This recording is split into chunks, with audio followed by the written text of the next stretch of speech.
La pregunta de mi nieto flotó en el aire denso de la tarde, tan afilada y fría como un trozo de vidrio roto. ¿Por qué rezas tanto, abuelo? Dios no te escucha.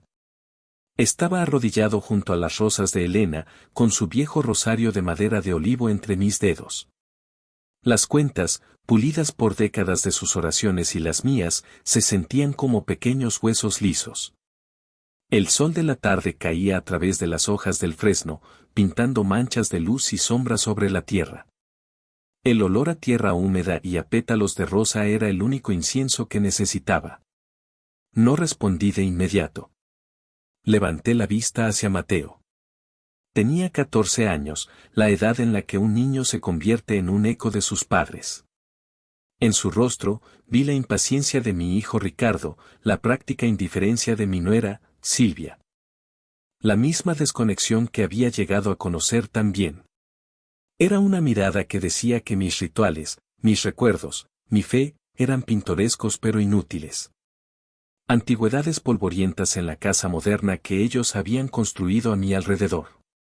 Mamá dice que es solo una costumbre, añadió, como para suavizar el golpe. Que lo haces porque la abuela lo hacía. Y ahí estaba. El desprecio final, envuelto en una falsa piedad. La reducción de una vida de fe, de una conversación de 60 años con Dios y con el espíritu de mi esposa, a un simple hábito.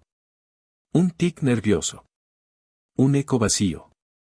Sentí que algo se rompía dentro de mí. No fue un estruendo ruidoso, sino un chasquido silencioso y limpio, como un viejo hueso que finalmente cede bajo un peso insoportable. Durante años, había soportado el peso.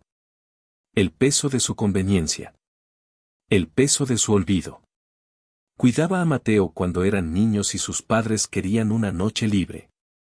Arreglaba la tubería que goteaba, el escalón roto, la puerta que no cerraba.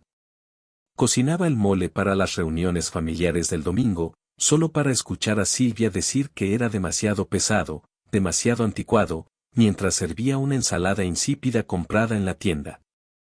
Me sentaba en mi sillón, un mueble en el paisaje de sus vidas, visto pero no observado, escuchado pero no oído. Me había convertido en parte del decorado. Útil, a veces, pero en última instancia, inmóvil. Me levanté lentamente. Mis rodillas crujieron en señal de protesta. Guardé el rosario en el bolsillo de mi camisa, sintiendo el pequeño crucifijo de metal contra mi pecho. Miré mis manos, cubiertas de tierra del jardín de Elena. No temblaban. Todavía no. Miré a Mateo, a este muchacho que llevaba la sangre de mi sangre pero no el espíritu de mi casa. No vi malicia en sus ojos. Vi algo peor. Vi un vacío. La ausencia total de comprensión. Para él, mi oración no era una conexión con lo divino o un tributo a la memoria, sino un espectáculo inexplicable, como un viejo televisor en blanco y negro en un mundo de pantallas de alta definición. Tienes razón, dije, y mi voz sonó extraña, como si viniera de muy lejos. Es una costumbre. Él sonrió, una sonrisa de alivio. Satisfecho de haber resuelto el misterio de su viejo y senil abuelo. Se encogió de hombros y se fue, con la atención ya puesta en el brillo de su teléfono. Me quedé solo en el jardín. El sol se estaba poniendo, tiñendo las nubes de un naranja violento. El mundo seguía girando. Los pájaros cantaban su canción vespertina. Pero para mí, el eje del mundo había cambiado. La fractura silenciosa en mi interior se había convertido en un abismo. Y en ese abismo, no encontré desesperación. Encontré claridad. Esa noche, no pude dormir. La casa estaba en silencio, un silencio diferente al habitual. Antes era un silencio pacífico, lleno de la presencia dormida de mi familia. Ahora se sentía hueco, como una concha vacía en la orilla del mar. Cada crujido de la madera, cada zumbido del refrigerador, magnificaba mi soledad. Me levanté y fui a la cocina. La luz de la luna entraba por la ventana, dibujando un cuadrado plateado en el suelo de baldosas. Todo en esa cocina me recordaba a Elena. La forma en que organizaba las especias. La pequeña astilla en el borde de la encimera donde una vez dejó caer una olla pesada. El olor persistente a canela y ajo, impregnado en la madera de los armarios. Abrí la despensa y saqué la olla de barro que usábamos para el café de olla. Era nuestra tradición matutina, un ritual que continué solo después de que ella se fue. Medí el agua, el café molido de Chiapas, el piloncillo, la rama de canela. Lo puse a fuego lento, esperando a que los aromas llenaran el silencio. Mientras el café se calentaba, me senté a la mesa de la cocina. Era la misma mesa donde habíamos criado a Ricardo. Donde él hizo su tarea, donde le enseñé a jugar al dominó. Donde le anunciamos que iba a tener un hermanito, un niño que perdimos antes de que pudiera respirar nuestro aire. Era una mesa pesada, de roble macizo, cargada con el peso de los recuerdos. El vapor comenzó a subir de la olla, llevando consigo el dulce y terroso aroma del café. El olor no me trajo consuelo esta vez. Me trajo una resolución. Las palabras de Mateo no eran solo las palabras de un niño. Eran el veredicto de mi familia. Un veredicto pronunciado después de años de juicio silencioso. Culpable. Culpable de ser viejo. Culpable de aferrarse al pasado. Culpable de tener una fe que ellos no podían cuantificar ni comprender. Habían tomado mi amor, mi servicio, mi presencia, y lo habían dado por sentado. Lo habían consumido como el pan de cada día, sin pensar nunca en el panadero. Y ahora, me habían negado incluso la dignidad de mi propio dolor, de mi propia conexión con mi esposa y mi Dios. El café estaba listo. Serví una taza en mi jarrito de barro favorito, el que tenía una pequeña grieta que Elena siempre decía que le daba carácter. El calor se filtró a través de la arcilla, calentando mis manos. Soplé el vapor y tomé un sorbo. El sabor era fuerte, dulce y amargo, como la vida misma. Y en ese momento, tomé una decisión. No fue una decisión nacida de la ira o la venganza. Esas eran emociones calientes, ruidosas. Esto era diferente. Era frío, tranquilo y absoluto. Era una alineación. Como una vértebra que vuelve a su sitio con un clic satisfactorio. Si mi fe era una reliquia inútil para ellos, entonces la usaría para construir algo que pudieran entender. Algo tangible. Algo hecho de piedra y mortero, no solo de oraciones susurradas. Fui a mi pequeño estudio, la habitación donde guardaba mis herramientas y mis libros. Encendí la lámpara de escritorio, arrojando un círculo de luz dorada sobre la superficie de madera desgastada. Saqué un cuaderno de contabilidad, uno viejo con una cubierta de cuero agrietado. Lo abrí en una página en blanco. Con un viejo bolígrafo, escribí 2 palabras en la parte superior de la página. Capilla para Elena. No se trataba de demostrarles que Dios me escuchaba. Se trataba de demostrarme a mí mismo que yo todavía podía actuar. Que no era un fantasma. Que mi amor por mi esposa no era solo un hábito, sino una fuerza constructiva. Una fuerza que podía mover la tierra y levantar muros. El lunes por la mañana, mientras Ricardo y Silvia se apresuraban a salir para el trabajo y llevaban a Mateo a la escuela, yo ya estaba vestido. No con mis habituales pantalones de trabajo y mi camisa de franela, sino con mi buen traje. El que usaba para las bodas y los funerales. Silvia se detuvo en la puerta, con el bolso en una mano y las llaves del coche en la otra. ¿Vas a alguna parte, Arturo?, preguntó, con un tono de leve sorpresa, como si un mueble hubiera decidido de repente cambiar de sitio. Tengo una cita, respondí simplemente, anudándome la corbata. Ricardo asomó la cabeza desde el pasillo. ¿Una cita? ¿Con el médico? ¿Te encuentras bien? Su preocupación era tan superficial como una fina capa de polvo. No era por mi bienestar, sino por la posible interrupción de su rutina. Un padre enfermo era un problema. Una carga. Estoy perfectamente bien. Es una cita de negocios. Se miraron el uno al otro. La confusión era evidente en sus rostros. Yo, Arturo, el viejo jardinero, el reparador, el cocinero de moles, teniendo una cita de negocios. La idea era tan extraña para ellos como si el perro hubiera empezado a recitar poesía. Bueno, no llegues tarde para recoger a Mateo de la práctica de fútbol, dijo Silvia, ya a medio camino de la puerta. No lo recogeré hoy. Tendrán que arreglárselas. El silencio que siguió a mis palabras fue denso y pesado. Fue la primera piedra que quité del muro de sus expectativas. Salí de casa antes de que pudieran formular una respuesta, cerrando la puerta suavemente detrás de mí. Mi destino era el despacho de abogados de Ernesto Morales, un hombre al que conocía desde que éramos niños en nuestro pueblo de Jalisco. Ernesto había salido del pueblo, había estudiado, pero nunca había olvidado de dónde venía. Su oficina no estaba en los relucientes rascacielos del centro, sino en un viejo edificio de ladrillo en un barrio modesto. El olor de la oficina era de papel viejo y café fuerte. Ernesto me recibió con un abrazo, no con un apretón de manos. Su cabello era blanco como el mío, y sus ojos tenían la sabiduría de quien ha visto la vida en toda su complejidad. Arturo, qué milagro.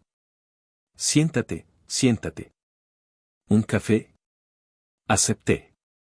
Hablamos de los viejos tiempos, de la gente que conocíamos, de los cambios en el pueblo. Fue un preludio suave y necesario antes de llegar al corazón del asunto. Finalmente, me aclaré la garganta. Ernesto, necesito tu ayuda. Quiero cambiar algunas cosas. Cosas legales. Él asintió, su rostro se volvió profesional pero aún amable. Escucho. Le expliqué lo que quería hacer. Primero, revocar el poder notarial que le había otorgado a Ricardo años atrás.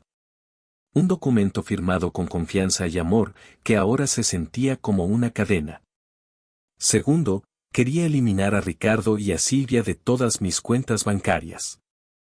Eran mis ahorros, el trabajo de toda una vida, el dinero que Elena y yo habíamos guardado con tanto cuidado. No era su herencia anticipada. Era mi independencia. Ernesto no hizo preguntas sobre el porqué. Simplemente tomó notas en un bloc de notas amarillo. Cuando terminé, me miró por encima de sus gafas. Esto es sencillo, Arturo. Podemos redactar la revocación ahora mismo. Para el banco, solo tienes que ir en persona. Lo has ganado. Es tuyo. Tienes todo el derecho. Sentí una oleada de alivio. La validación en su voz era un bálsamo para una herida que ni siquiera sabía que era tan profunda. Mientras su secretaria escribía los documentos, le hablé de mi otro plan. El más grande. Quiero usar mi dinero para construir algo. En el pueblo. Una pequeña capilla. En memoria de Elena. Los ojos de Ernesto se suavizaron. Una hermosa idea, amigo mío. Un tributo digno. Elena era una santa. Podemos crear un fideicomiso, dijo. Para asegurar que el dinero se use exactamente para ese propósito. Podemos contactar al presidente municipal, al párroco. Lo haremos de la manera correcta. Cuando salí de su oficina, con las copias de la revocación en mi maletín, sentí que caminaba más erguido. El sol parecía más brillante. El aire, más limpio. Mi siguiente parada fue el banco. El gerente, un joven con un traje demasiado ajustado, me miró con una mezcla de condescendencia y prisa. Pero cuando presenté mi identificación y le expliqué con calma y firmeza lo que quería hacer, su actitud cambió. El dinero habla un idioma que todo el mundo entiende. Firmé los formularios. Vi cómo sus dedos tecleaban en el ordenador, borrando los nombres de mi hijo y mi nuera de mi vida financiera. Con cada clic del teclado, sentía que recuperaba un pedazo de mí mismo. De camino a casa, hice una última parada. Una cerrajería. Compré cerraduras nuevas para todas las puertas de la casa. Esa tarde, realicé mis propios rituales. Fui al salón y descolgué el gran retrato familiar que colgaba sobre la chimenea. Era una foto de la última Navidad. Todos sonreían a la cámara, pero yo estaba en el borde del encuadre, ligeramente desenfocado. Un añadido. Llevé el cuadro al garaje y lo coloqué contra la pared, con la cara hacia adentro. Luego, cambié las cerraduras. El trabajo fue metódico y preciso. El sonido del destornillador, el clic de los nuevos cerrojos al encajar en su sitio. Cada uno era un punto final. Una declaración. Cuando Ricardo y Silvia llegaron a casa, yo estaba en la cocina, preparando mi propia cena. Un simple plato de frijoles y un trozo de queso. La llave de Ricardo no funcionó en la cerradura. Lo oí maldecir en voz baja. Tuvo que tocar el timbre. Su propia casa. Abrí la puerta. Su rostro era una máscara de ira y confusión. ¿Qué demonios pasa, papá? ¿Por qué cambiaste las cerraduras? Es mi casa, Ricardo. Decidí que quería llaves nuevas. Entró furioso, seguido por Silvia, cuya expresión era más de irritación que de preocupación. Y Mateo me llamó. Dijo que lo dejaste plantado en el campo de fútbol. Tuvo que tomar un taxi. Le dije esta mañana que no lo recogería. Pero es tu responsabilidad. Siempre lo recoges. Mis responsabilidades han cambiado, dije, mi voz tranquila. El teléfono de Silvia sonó. Era una alerta de su banco. Miró la pantalla, y su rostro palideció. Miró a Ricardo, con los ojos muy abiertos. Ricardo, la tarjeta de la compra. Fue rechazada. Ricardo sacó su propio teléfono. Unos segundos después, su rostro se endureció hasta convertirse en una piedra. Mis cuentas, me miró. Saliste de mis cuentas bancarias. ¿Qué estás haciendo? ¿Te has vuelto loco? Estoy poniendo mis asuntos en orden, respondí, volviendo a mi plato de frijoles. No tienes derecho, gritó. Ese dinero es para la familia. Es nuestra seguridad. Es mi dinero, Ricardo. El dinero que yo gané. El que Elena y yo ahorramos. Y decidiré cómo se gasta. Se quedaron allí, en medio de la cocina que yo había pagado, bajo el techo que yo había mantenido, y me miraron como si fuera un extraño. Un enemigo. Y en ese momento, supe que no había vuelta atrás. Y no quería que la hubiera. La claridad que había encontrado en el jardín se había convertido en una fortaleza a mi alrededor. Y por primera vez en mucho, mucho tiempo, me sentí en casa en mi propia casa. Los días que siguieron fueron una guerra fría librada en los pasillos de mi propia casa. Ricardo y Silvia se movían a mi alrededor con una mezcla de furia contenida y desconcierto. Sus conversaciones eran susurros tensos detrás de puertas cerradas, pero las paredes de la vieja casa eran delgadas. Está senil, oí decir a Silvia una noche. Tenemos que hacer algo. Tal vez hablar con el doctor Morales sobre su competencia. No es senil, respondió Ricardo, su voz cargada de frustración. Es terco. Está tratando de castigarnos. Es un juego de poder. Se equivocaban en ambas cosas. No era senilidad ni un juego. Era un reajuste. Un realineamiento del mundo a su forma correcta y natural. Yo era el padre. Ellos, los hijos. De alguna manera, a lo largo de los años, esos papeles se habían invertido. Me había convertido en su dependiente, su empleado no remunerado, su cajero automático. Ahora, simplemente estaba restaurando el orden. Mi respuesta a su hostilidad fue el silencio. Un silencio profundo, inquebrantable. No era un silencio airado, sino un silencio pacífico. El silencio de un hombre que ya no necesita justificarse. Comenzaron a llegar los mensajes de texto. Al principio, de Silvia. Arturo, necesitamos hablar. Esto es ridículo. Lo borré. Mateo está muy afectado. No entiende por qué su abuelo actúa así. Lo borré. Luego, de Ricardo. Papá, contesta el teléfono. Tenemos que resolver esto. Dejé que las llamadas fueran al buzón de voz. Escuchaba los mensajes más tarde, no por masoquismo, sino para confirmar mi decisión. La voz de Ricardo pasaba de la falsa preocupación a la ira abierta. Maldita sea, papá. ¿Crees que esto es gracioso? Estás destrozando a la familia. Borraba el mensaje. El botón de borrar se convirtió en una herramienta de liberación. Cada mensaje eliminado era una pequeña victoria, un ladrillo más en la pared de mi nueva soberanía. Malinterpretaron por completo mis motivos. Creían que mi silencio era una táctica, un medio para conseguir un fin. No podían comprender que el silencio era el fin en sí mismo. Era la consecuencia natural de años de no ser escuchado. Cuando tus palabras caen en oídos sordos durante tanto tiempo, finalmente dejas de hablar. Y en ese silencio, encuentras tu propia voz. Comencé a pasar más tiempo fuera de casa. Redescubrí los placeres sencillos que había dejado de lado. Las mañanas en el café de la plaza, leyendo el periódico, viendo pasar el mundo. Las tardes en el parque, jugando al dominó con otros hombres de mi edad, hombres que entendían el valor de una buena conversación y de un silencio cómodo. El tintineo de las fichas de dominó sobre la mesa de madera era una música tranquilizadora. Un día, mientras estaba sentado en un banco del parque, sentí una presencia a mi lado. Era Sofía, mi nieta. La hermana menor de Mateo. Estaba en su primer año de universidad en otra ciudad y no la veía a menudo. Hola, abuelo. Su voz era suave, sin el tono acusador que había llegado a esperar de mi familia. Llevaba una pequeña bolsa de papel en la mano. Te traje algo.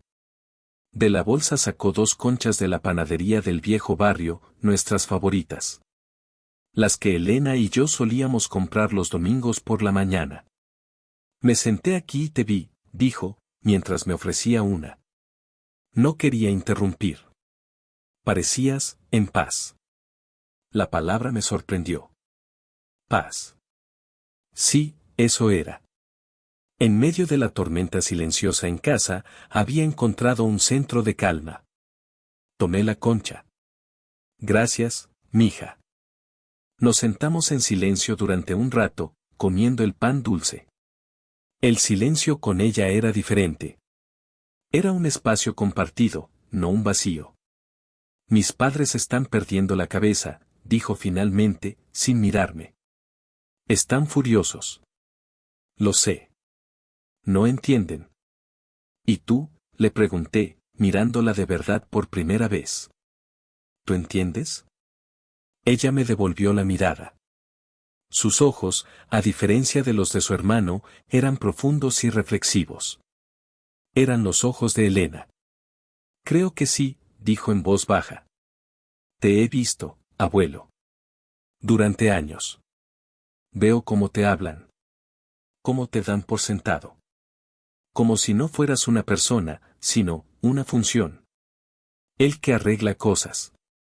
El que cuida niños. Sus palabras eran una validación tan pura, tan inesperada, que sentí un nudo en la garganta. Lo que dijo Mateo el otro día, lo oí. Fue cruel. Lo siento. Siento mucho que te hayan tratado así. Una lágrima solitaria se deslizó por mi mejilla arrugada. No era una lágrima de tristeza, sino de gratitud. Ser visto. Ser verdaderamente visto. Era un regalo más precioso que cualquier cantidad de dinero. Le conté todo. Sobre la decisión en la cocina. Sobre el abogado. Sobre las cuentas bancarias. Y finalmente, sobre la capilla. Mientras hablaba de la capilla para Elena, sus ojos se iluminaron. No con la confusión de Ricardo o el desdén de Silvia, sino con una comprensión genuina. Es lo más hermoso que he oído nunca, abuelo. A ella le habría encantado. En ese momento, Sofía dejó de ser solo mi nieta. Se convirtió en mi aliada. Mi confidente. El puente entre mi pasado y mi futuro. Le di la llave de repuesto de las nuevas cerraduras. Eres bienvenida cuando quieras, mija. Esta casa siempre será tuya también. Ella me abrazó, un abrazo fuerte y genuino. Te quiero, abuelo. Yo también te quiero, Sofía. Más de lo que crees. Cuando volví a casa esa noche, la atmósfera era tan gélida como siempre. Pero ya no me afectaba. El calor del abrazo de Sofía, la luz de su comprensión, me habían dado un nuevo tipo de armadura. Ricardo estaba esperándome en el salón. Tenía unos papeles en la mano. He hablado con el abogado de la familia, dijo, su voz tensa y controlada.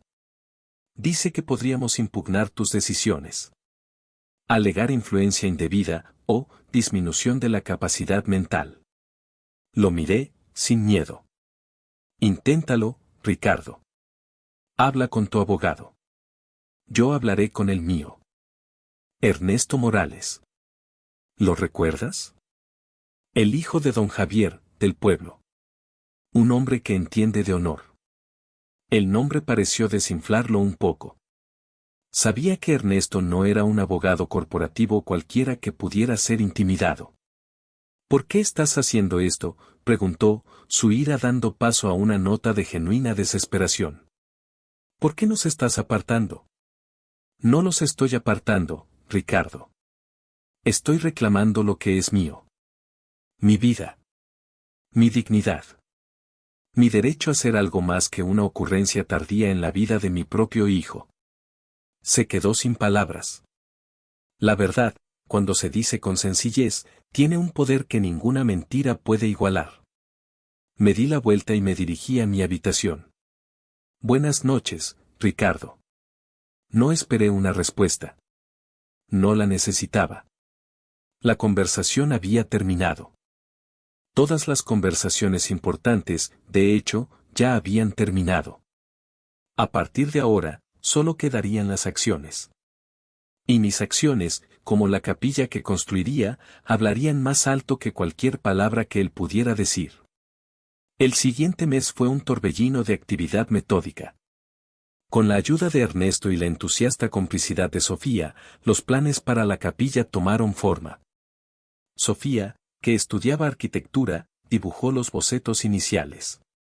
Un diseño simple, elegante, con paredes blancas, un techo de tejas rojas y un pequeño campanario. Un lugar de luz y silencio. Como Elena.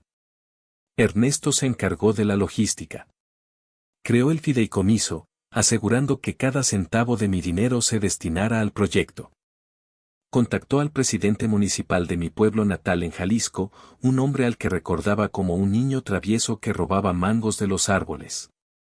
El pueblo recibió la noticia con una mezcla de sorpresa y gratitud. La vieja iglesia necesitaba reparaciones urgentes y una nueva capilla sería una bendición. Insistí en una condición: la donación sería anónima. La placa de la capilla no llevaría mi nombre. Solo diría, en memoria amorosa de Elena Villanueva. No lo hacía por reconocimiento. Lo hacía como un acto de amor puro. Un último regalo para la mujer que me lo había dado todo. Mientras tanto, puse la casa en venta. La casa donde había criado a mi hijo, donde había visto crecer a mis nietos, donde había compartido una vida con mi esposa. Cada habitación estaba llena de fantasmas, algunos felices, otros dolorosos. Era hora de dejarlos descansar. La decisión de vender la casa fue la declaración de guerra final para Ricardo y Silvia. «No puedes vender esta casa», gritó Ricardo, irrumpiendo en mi estudio una tarde. «Es la casa de la familia. Aquí es donde crecí. Donde Mateo y Sofía tienen sus recuerdos. Tus recuerdos no pagan los impuestos, Ricardo. Ni mantienen el techo. La casa es demasiado grande para un hombre solo. Es un activo, y voy a liquidarlo». «¿Y a dónde irás?», preguntó Silvia, su voz goteando un falso veneno de preocupación. «A un asilo. Encontraré un lugar. No se preocupen por mí. De hecho, dejen de preocuparse por mí por completo. Es lo que han hecho durante años, no debería ser difícil. El golpe dio en el blanco. Se quedaron en silencio, sus rostros una mezcla de culpa y rabia. Paralelamente, finalicé la reestructuración de mi testamento. Era un documento simple. La mayor parte de mis bienes restantes, el producto de la venta de la casa y mis inversiones, se destinarían a 2 lugares. Una parte financiaría por completo la educación universitaria y de posgrado de Sofía. El resto se destinaría al fideicomiso de la capilla. A Ricardo y Mateo les dejé algo simbólico. A cada uno, una de mis viejas herramientas de carpintería. Una garlopa para Ricardo, un martillo para Mateo.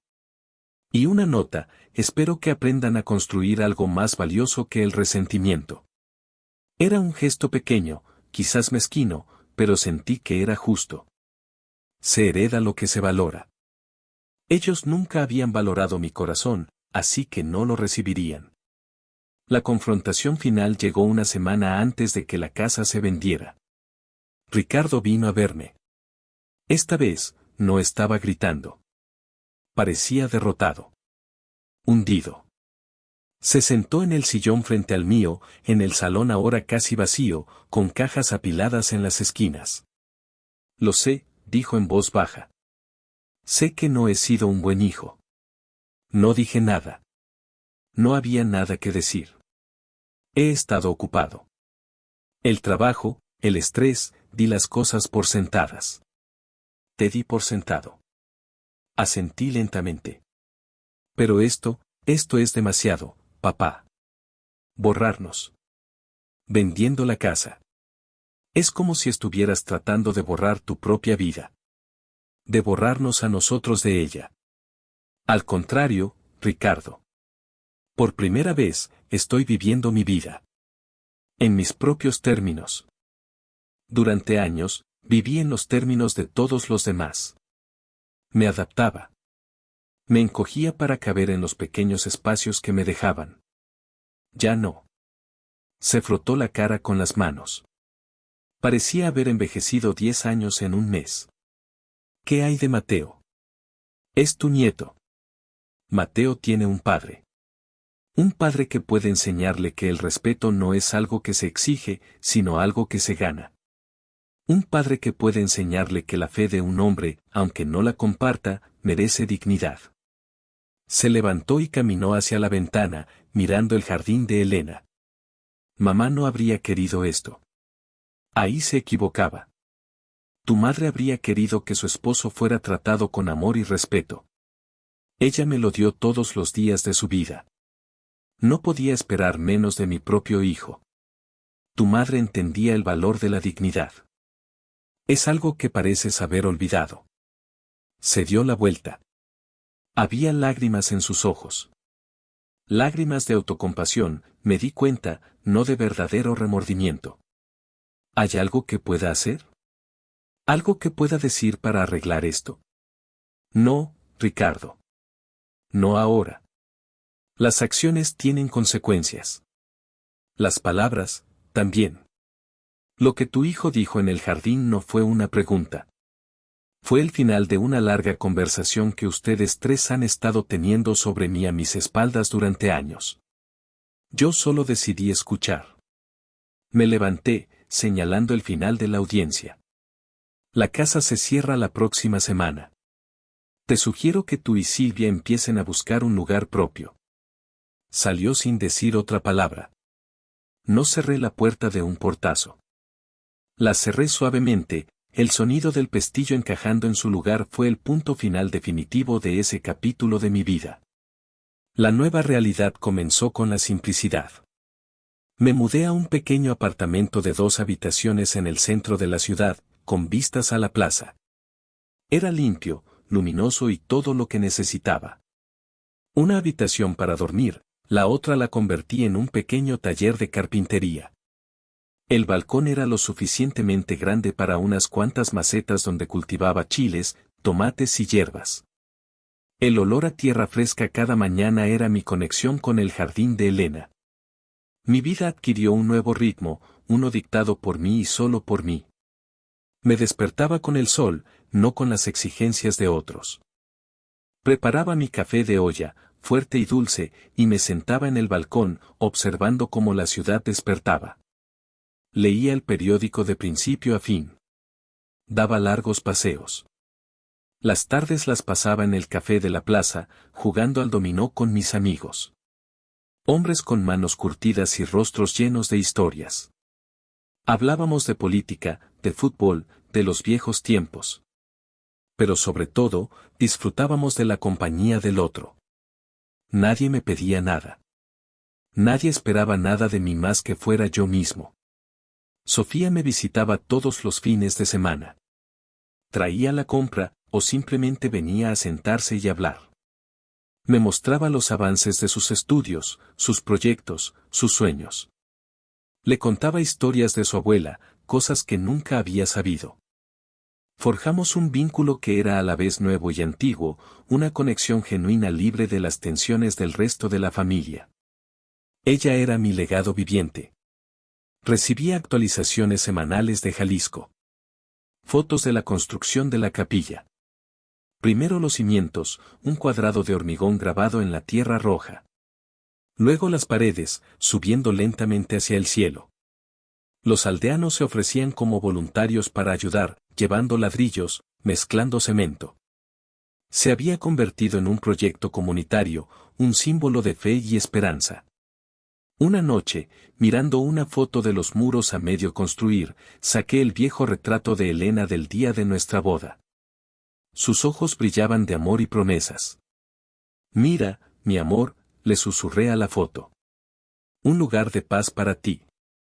Un lugar donde la gente vendrá a hablar con Dios.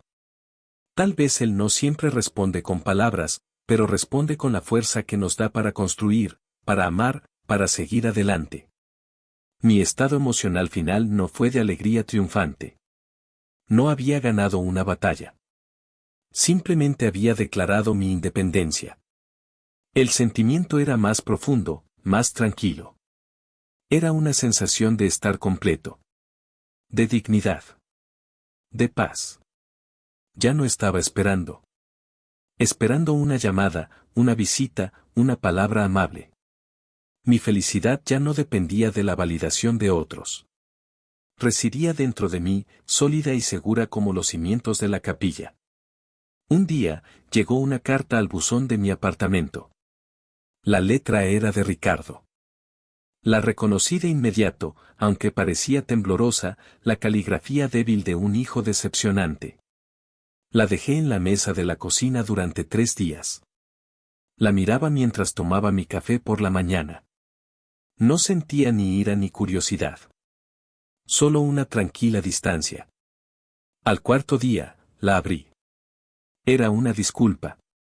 Larga, divagante, llena de excusas sobre el trabajo y el estrés, pero debajo de todo eso, había una vena de lo que parecía ser un remordimiento genuino. Escribió sobre cómo la casa vacía se sentía como un mausoleo. Sobre cómo Mateo finalmente entendió el peso de sus palabras y estaba avergonzado. Terminó la carta con una simple petición. Solo quiero volver a hablar contigo, papá. Te extraño. Leí la carta 2 veces. Luego la doblé y la puse en un cajón. No respondí. No todavía. Unas semanas más tarde, la capilla fue terminada. El párroco me envió un pequeño álbum de fotos de la dedicación. Las paredes blancas brillaban bajo el sol de Jalisco. El interior era sencillo, con bancos de madera y un pequeño altar. En la pared, detrás del altar, había un hermoso vitral de la Virgen de Guadalupe, que Sofía había ayudado a diseñar. La luz del sol se filtraba a través de él, llenando el espacio con colores cálidos y suaves. La gente del pueblo llenaba la capilla, sus rostros vueltos hacia el altar. Vi niños, ancianos, familias enteras. Un lugar de refugio. Un lugar de fe. Mi fe no había movido montañas. Pero había construido una casa para Dios, en memoria de mi amor. Quizás Mateo tenía razón. Quizás Dios no siempre te escucha cuando rezas. Pero a veces, te da la fuerza para construir tu propia respuesta. Miré la carta de Ricardo en el cajón. La puerta a la reconciliación no estaba cerrada con llave. Estaba simplemente cerrada. Se necesitaría un cambio genuino, un esfuerzo sostenido de su parte, para abrirla de nuevo. Y esta vez, la llave la tenía yo. Enteramente en mis términos. Tomé mi sombrero y salí a la plaza para mi partida de dominó. El sol estaba caliente en mi cara. El aire olía a flores y a tortillas frescas. El mundo estaba en su sitio. Y yo, por fin, estaba en el mío. Si esta historia te conmovió, compártela. Alguien allá afuera necesita saber que no está solo.